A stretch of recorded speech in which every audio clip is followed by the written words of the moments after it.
Bienvenue dans cette nouvelle édition du Africa Tonight sur Africa 24 à la une de l'actualité. Une base militaire des forces de défense et de sécurité à Sokolo au Mali visée par une attaque terroriste. Le bilan provisoire fait état de 19 pertes en vie humaine, 5 blessés et de nombreux dégâts matériels. Au Cameroun, la campagne pour les élections législatives et municipales du 9 février a commencé ce samedi 25 janvier. Parmi les partis en lice, le PCRN, le Parti camerounais pour la réconciliation nationale du jeune opposant Cabral Libi. Et en fin d'édition, Bouchra Bayed, présidente de l'association Maroc Entrepreneurs, viendra nous parler de la 12e édition de la journée de la création d'entreprises qui s'est tenue ce samedi 25 janvier à Paris, en France. Un moment de festivité puisque l'association a fêté ses 20 ans d'existence. Un moment de partage également grâce aux échanges entre les différents acteurs du secteur entrepreneurial présents à cet événement. Au Mali, une attaque terroriste à Sokolo, dans le centre du pays, a visé les forces de défense et de sécurité maliennes ce dimanche 26 février. Le bilan provisoire de cette attaque fait état de 19 pertes en vie humaine, 19 gendarmes ainsi que 5 blessés et du matériel endommagé ou volé. Cette attaque survient au lendemain de la rencontre des chefs d'état-major des armées du G5 Sahel, une rencontre qui avait pour objectif de coordonner les actions des forces sur le terrain pour lutter plus efficacement contre le terrorisme qui sévit de plus en plus dans la région. Les précisions d'Aïssatou Bari. Au moins 19 gendarmes maliens ont perdu la vie dimanche 26 janvier dans la localité de Sokolo, près de la frontière mauritanienne, au cours d'une attaque attribuée à des djihadistes. Un assaut qui intervient alors que les chefs d'état-major des pays du G5 Sahel et leurs partenaires réunis à Ouagadougou au Burkina Faso ont décidé de repenser leur stratégie. Une telle attaque dans le centre du Mali montre évidemment que ces groupes djihadistes veulent démontrer qu'en dehors de Kidal, ils ont encore des marges de manœuvre sur toute l'étendue du territoire national. Cette partie du pays qui a été attaquée montre la vulnérabilité de la frontière du côté de la Mauritanie. Donc cela suppose évidemment une véritable implication régionale dans la lutte notamment contre ce phénomène-là. Des changements très significatifs qui permettent une flexibilité pour le commandement de la force G5 Sahel selon les autorités. La force du G5 Sahel n'intervenait que sur une bande de 50 km de part et d'autre des frontières communes. À présent, elle est autorisée à aller jusqu'à 100 km. Il est désormais possible pour les différentes troupes d'intervenir hors de leur zone d'origine. Les opérations de la force conjointe du G5 Sahel vont s'étendre sur 3 zones. Le fuseau ouest, dont le poste de commandement est situé en Mauritanie, le fuseau centre situé à Niamey et le fuseau est au Tchad. D'après les estimations de l'Organisation des Nations Unies, le nombre de victimes des violences a été multiplié par 5 depuis 2016 au Mali, au Burkina et au Niger pour atteindre environ 4000 morts en 2019 et des centaines de milliers de déplacés. Pour les chefs d'état-major du G5 Sahel, ces décisions traduisent un réel changement de posture dans le cadre de la lutte contre le terrorisme et les autres menaces sécuritaires.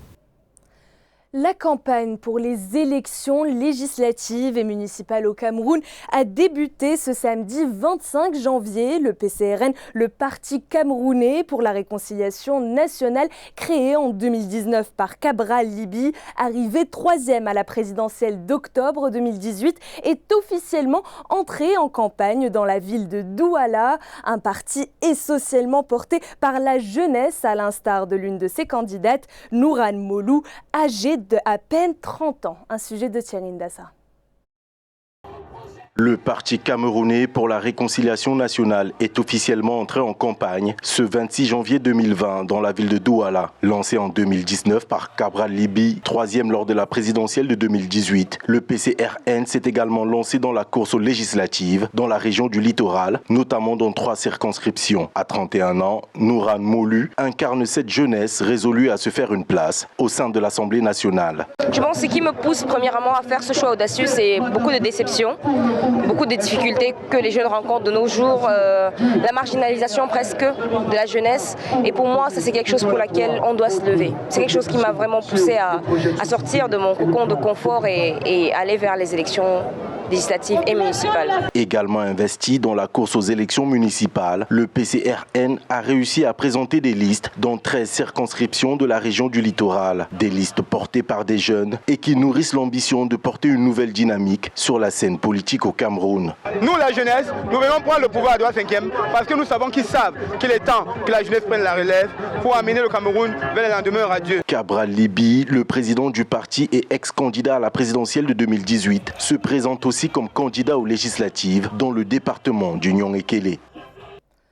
Le monde est chaud, c'est le titre du nouvel album de l'artiste reggae maker Tikenja Fakoly, un album dédié au changement climatique et qui se veut être le moteur de l'éveil des consciences de la jeunesse africaine face au phénomène de la migration mais aussi de la malgouvernance. Tikenja Fakoly a présenté son album au public au cours d'un concert au stade Modibo Keïta de Bamako au Mali. Reportage de notre correspondant Mokhtar Bari. Tikenja Fakoly au stade Modibo Keïta de Bamako, cela faisait longtemps que ses fans ne l'avaient plus eu en concert. Après la sortie de son dernier album Le Monde est chaud le 17 mai 2019, Tikenja Fakoly a pendant plus de 2 heures émerveillé ses fans au stade Modibo Keïta de Bamako. Un album de 12 titres avec des thèmes comme les changements climatiques, la migration ou encore la bonne gouvernance. La planète nous parle tous les jours, mais elle ne peut pas s'exprimer comme un humain. Elle nous parle à travers les ouragans, elle nous parle à travers les inondations. Alors si on refuse de comprendre le message, je pense que la fin du monde dont on parle, c'est nous-mêmes qui allons la provoquer. Aujourd'hui, nous sommes dans des situations difficiles parce que nous sommes divisés dans nos pays, nous sommes divisés sur le continent et c'est pourquoi nous sommes faibles. Et le jour que l'Afrique sera ensemble, alors nous gagnerons tous les combats. Avec des titres comme We Love Africa, Le Monde est chaud, Dieu nous attend, l'artiste reggae n'a pas oublié d'ajouter des instruments de la musique traditionnelle africaine, le tout avec un engagement constant. Il y a toujours de l'inspiration. On sent que c'est quelqu'un qui vit les réalités du peuple africain, les réalités de l'endroit où il est. Et à partir de cela, il s'inspire de toute cette souffrance, de tous les combats des peuples. Et il en fait une chanson, de belles chansons. Depuis la sortie de l'album, Tikenja Fakoly a effectué 75 concerts à travers le monde, dont 3 à Abidjan.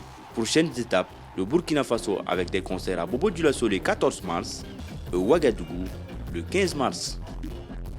Place au sport avec les dernières révélations du rapport 2019 Transfer Matching System de la FIFA. La Fédération internationale de football association révèle que le continent africain a reçu sur un total de 7 milliards de dollars, un montant de 80 millions de dollars lors du Mercato 2019. Les précisions de Philomène.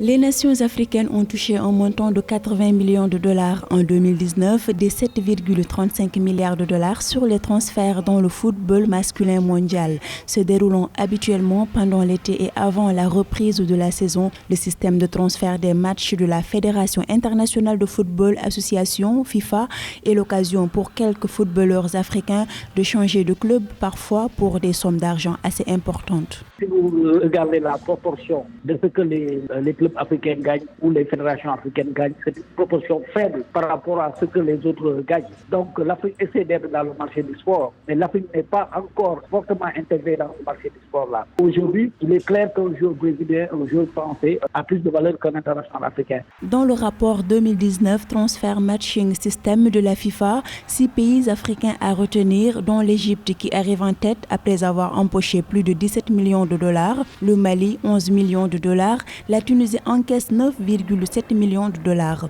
Ces moyens-là sont réinvestis dans le club et ça permet au club de pouvoir continuer à dominer le championnat chez lui, mais aussi à pouvoir faire de bonnes sorties en Europe et à améliorer les conditions de vie de ceux qui sont dans ces clubs ou dans ces structures de formation. La FIFA a officialisé la mise en place du Transfer Matching System permettant de rendre plus transparents les flux financiers circulant autour des transferts internationaux en 2010.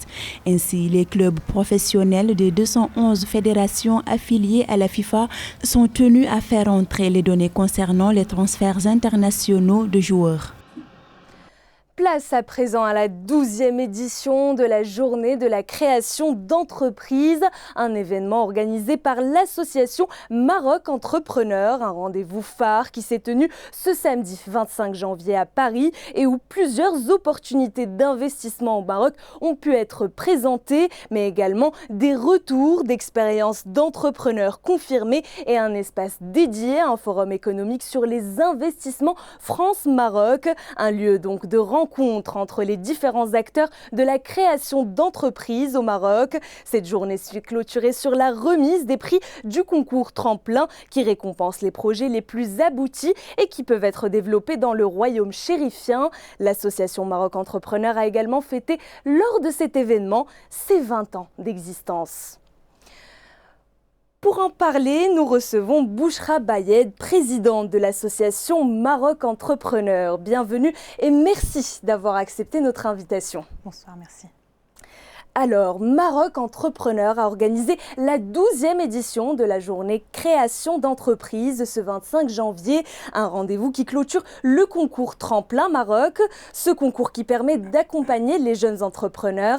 Avez-vous un retour d'expérience des lauréats des précédentes éditions? Cet accompagnement leur a-t-il réellement permis de rendre leur projet viable? Effectivement, les 12 dernières éditions nous ont permis, en tout cas à travers le programme Tremplin Maroc, d'accompagner près de 80 projets. Sur les 80 projets, 50% ont immédiatement à la fin du programme Tremplin Maroc créé leur entreprise. Seuls 15 projets sont encore en vie. Des exemples qui me viennent à l'esprit, Medtrucks par exemple, qui est dans les déserts médicaux, Ethicphone également, Afriquity qui était au moment de l'accompagnement sous le nom de MOUI. Ce sont des projets qui sont aujourd'hui en Afrique d'une manière globale, sur le continent africain, non seulement au Maroc qui était l'objectif initial. Les autres projets qui n'ont pas été créés ou qui ont vu peut-être un autre format. Ils ont été revus par leurs porteurs de projets, notamment sur des projets d'ESS qui ont été accompagnés. Cette année, on a accompagné Dirigebar, dont le projet est déjà opérationnel et qui va demain être opérationnel au Maroc et plus globalement en Afrique. Lors de cette 12e édition de la journée de la création d'entreprises, un espace était dédié encore une fois à un forum économique sur les investissements et la création d'entreprises France-Maroc. Quelle importance revêt ce forum ? C'est le 12e rendez-vous que nous organisons depuis la mise en place de la journée de la création d'entreprise. L'objectif est de pouvoir réunir l'ensemble des acteurs dans l'entrepreneuriat, la création d'entreprise, l'investissement, qui sont au Maroc et qui sont parfois très peu connus ou très peu réunis dans un même et seul endroit. L'objectif est de les réunir, de les mettre en relation avec les Marocains du monde et qu'ils soient entrepreneurs ou non, mais en tout cas qu'ils aient l'information à Paris, dans un même endroit, dans un même espace, qu'il y ait également du networking, des partenariats qui peuvent se former, mais surtout de pouvoir aider nos porteurs de projets du concours Tremplin Maroc, mais aussi des entrepreneurs qui aujourd'hui ont besoin d'informations mais dont ils ne disposent pas ou ils n'ont très peu de moyens pour aller directement sur place. Donc c'est la facilité et l'accès à l'information pour pouvoir mieux être accompagnés. Alors, Maroc Entrepreneur se définit au départ comme une association regroupant le plus grand réseau de cadres supérieurs et d'étudiants marocains en Europe. Ces Marocains formés à l'étranger ont plus encore aujourd'hui cette volonté de retourner au pays et de contribuer au développement économique du Maroc ? Totalement. Ils sont aujourd'hui très engagés. Nous avons vu, il y a deux types de profils. Il y a le profil de l'étudiant, effectivement, qui est devenu cadre et qui est venu du Maroc pour étudier en France et qui est resté, qui s'est installé pour pouvoir, par la suite, au bout de 10 ans d'expérience, aller créer son entreprise. Et il y a également la jeune génération qui n'a jamais connu le Maroc et qui connaît le Maroc peut-être parfois juste pendant les vacances et qui a une envie sans précédent de pouvoir aller créer son entreprise. Donc on a les deux profils qui aujourd'hui se rejoignent et se retrouvent sur un même pays qui est le Maroc pour à la fois créer la richesse, la valeur, mais surtout de pouvoir contribuer au développement socio-économique de leur pays d'origine ou de toute manière ils restent d'origine. On le sait, le Maroc a pris ces dernières années un tournant résolument africain, avec notamment le retour dans l'Union africaine. Les opportunités d'affaires en Afrique subsaharienne intéressent de plus en plus le royaume chérifien. Comment percevez-vous ce virage africain pour l'entrepreneuriat marocain ? Le virage a été entrepris il y a 20 ans. Il s'est accentué les 10 dernières années. Donc c'est une décennie qui a permis au Maroc, au leadership marocain, en suivant une vision une vision royale, qui a permis au Maroc de se positionner en tant que leader sur l'Afrique, sur différents secteurs, notamment le secteur privé. Il est important aujourd'hui de pouvoir capitaliser sur les ressources du continent, parce que le Maroc ne s'est jamais exclu et ne va pas être exclu demain. Il est davantage africain. Et il va participer au développement sud-sud, j'ai envie de dire, avant de pouvoir se hisser parmi les nations qui aujourd'hui le félicitent pour ce qu'il fait.